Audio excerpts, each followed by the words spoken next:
I don't understand why it's so difficult for the press to have a consistent narrative about how dangerous Trump is.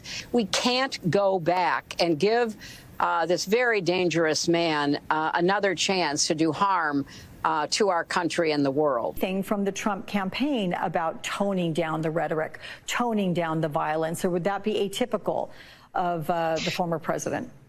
Well, Alex, remember back to the assassination attempt on President Trump's life and how, there was talk of a new tone, and then the Republican convention was, by Trumpian standards, muted. And it did seem like he was, just trying to take it down a few notches. But then by the end of his convention speech, we were kind of back to where we started. He's running against a man who is an existential threat.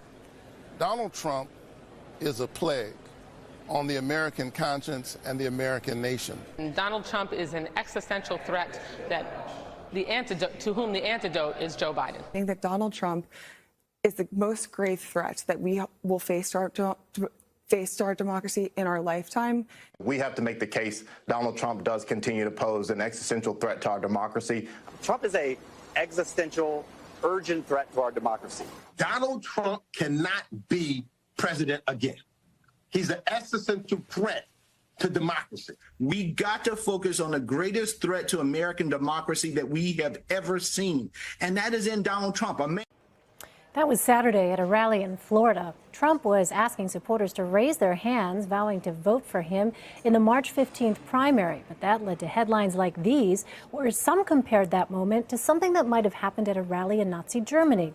And we noticed 4 other moments in the past week where people have compared Trump to Adolf Hitler. Adolf Hitler, we all look at Adolf Hitler in 1940. We should look at Adolf Hitler in 1929. He was a kind of a funny kind of character that said the things that people were thinking. Where Donald Trump takes it, I have absolutely no idea. But Donald Trump is a dangerous man with the things that he has been saying. So I had one of Hitler's speeches translated into English, and I think this tells us a lot about where Donald Trump is getting his ideas. Look at this Hitler speech, and we've translated it for you. Thank you. Thank you. We're going to make Germany great again. That I can tell you, believe me. So when people ask why you support Donald Trump, you just tell them. He's going to take our economy from here to here. And I like that. He's not some cautious politician. He says what I'm thinking. I don't know what it is. I just like the guy. A message from Racists for Donald Trump.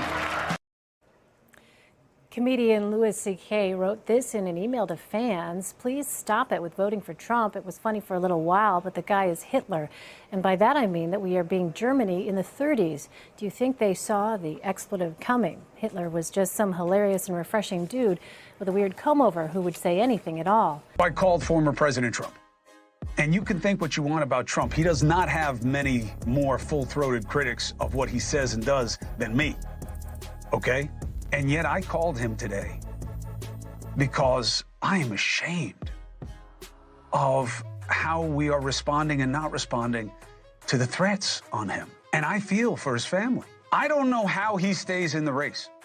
I don't know how he got up after being shot in the head. And you people who try to mitigate that, you need to check yourself.